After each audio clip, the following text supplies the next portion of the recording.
It's the early 2020s, and people are sick of working. They'd rather be rich. Maybe they have a good job that will earn them a comfortable retirement if they stick with it, but who cares? They want a Lambo, and they want it today. How can they get it? If life imitates art and video games are the way we tell stories now, then life must have cheat codes, and there's always one that gives infinite money. They've seen others use it before. Their friend invested in Bitcoin in 2013. A cousin got a job at Pinterest in 2010. At parties, they hear these people talk about the color of the water in the Maldives. It reminds them that they're 32, still sharing an apartment with a 23-year-old with a vaping problem and a 45-year-old whose wife just left. But they've been thinking. Log on to Wall Street Bets and you'll see what I mean. Someone wants to use a student loan in his school's COVID relief fund to leverage up for one big swing. Another is thinking about selling his organs. The dumbest is planning to cause a bank run by withdrawing $100 at a time from his local bank. These are cute, but they aren't going to cut it. What to do then? Well, people have always wanted to be rich, so maybe they can start by studying the classics. Not like Warren Buffett or even Cornelius Vanderbilt. The statues missing limbs, praying to the god of war, capital C classics.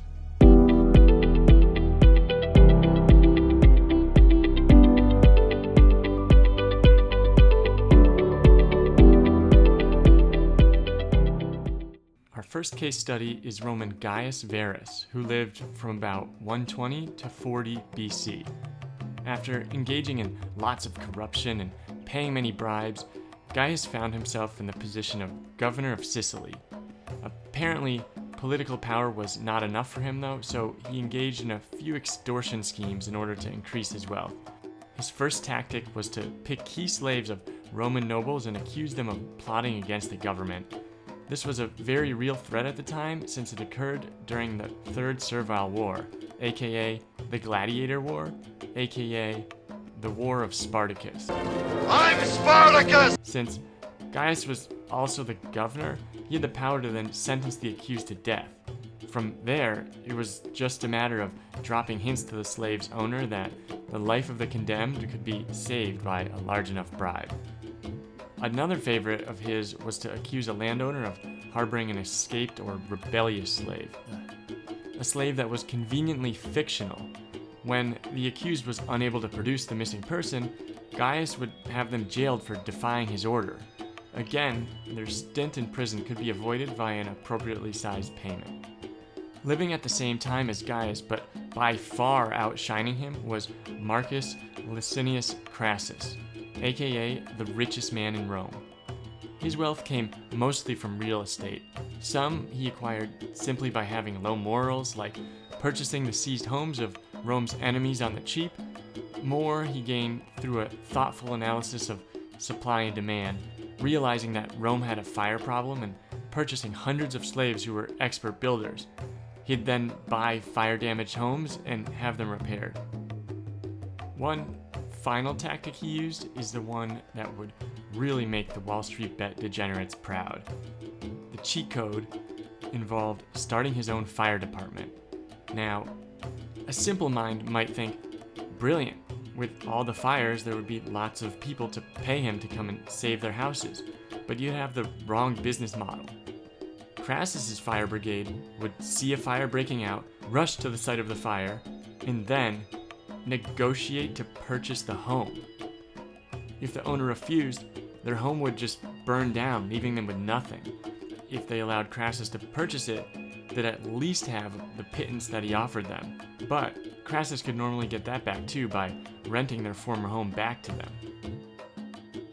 Traveling back in time and over to Greece, we have the one true hero of this story, Thales Miletus, who earned his riches without having to be a terrible person. Living more than 2,500 years ago, the man often regarded as the father of science, Thales spent his time on things like philosophizing on the nature of matter and inventing early geometric theorems. He's also credited in several ancient texts as predicting the solar eclipse of 585 BC, although there is modern dispute of the claim because it's unclear how such a prediction would have been possible, which for me just makes it even better. His contemporaries, however, were not so impressed. They began to tease him about the worthlessness of his studies. If you're so smart, went their argument, then why aren't you rich? And so, rather than just being drawn into arguments with those people any longer, Thales decided it would be easier to just get rich. He used his understanding of the world to predict that there would be a very large olive harvest well in advance. Then, when this information was known only to him, he used what savings he had to rent out all of the olive presses in the surrounding area at low rates. His prediction quickly proved correct, and suddenly, Thales had a monopoly of a good for which there was insatiable demand. A windfall of wealth inevitably followed. As Aristotle summarized, Thales had succeeded in proving that it was easy for philosophers to be rich if they chose, but this is not what they care about. The degenerates on Wall Street bets are not wrong. There are infinite money cheat codes that existed for thousands of years. And today, it's not all Bitcoin and equity. In 1975, the owner of the pet rock became a millionaire. There's a movie coming out soon about a couple in their 70s who gained the lottery. The water in the Maldives is clear and blue. Find your cheat code and you can see it for yourself. Thanks for watching, guys.